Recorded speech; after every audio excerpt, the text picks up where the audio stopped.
টঙ্গীর তুরাগ তীরে চলছে ৫৮তম বিশ্ব ইজতেমার দ্বিতীয় পর্ব। একসাথে জুমার নামাজ আদায় করলেন লাখো মুসল্লি। শবে বরাতের আগের দিন জুমার নামাজে দেশ ও মুসলিম উম্মার শান্তি ও সমৃদ্ধি কামনায় মোনাজাত করেন মুসল্লিরা।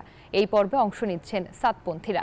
দেশি বিদেশি লাখো মুসল্লির উপস্থিতিতে ইজতেমা ময়দান এখন কানায় কানায় পূর্ণ।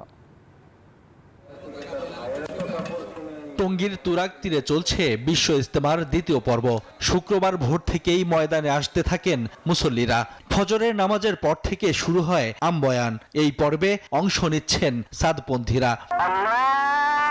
দুপুরে বৃহৎ জুমার জামাতে শরীক হন দেশি বিদেশি লাখো মুসল্লি।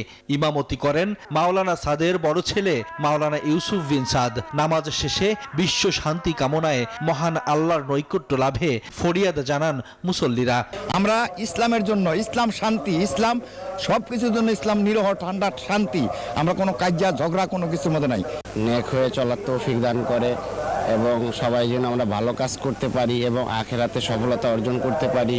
এবারই প্রথম শবে বরাতের রজনীতে সমবেত হচ্ছেন ইজতেমার মুসল্লিরা। লাখো মুসল্লি একসঙ্গে পবিত্র শবে বরাতে ইবাদত বন্দেগীতে মশগুল হবেন। সূরা কালামা, নামাজ কিভাবে পড়তে হয় এবং সুন্নত বিষয় কিছু আছে, নিয়ম শৃঙ্খলা যেগুলো, এগুলো শিখতে আসি আমরা মুসাল্লিরা একত্রিত হয়ে আল্লাহ পাক রব্বুল আলামিন যেন আমাদের সহি সালামতে এই শবে বরাতের দিন, পবিত্র জুমার দিন এই ইজতেমার মাঠে আমাদের নামাজ আদায় করা তৌফিক দান করে। মুসল্লিদের নিরাপত্তায় সতর্ক অবস্থানে আইন শৃঙ্খলা বাহিনী নিয়োজিত আছেন প্রায় ৭,০০০ পুলিশ সদস্য।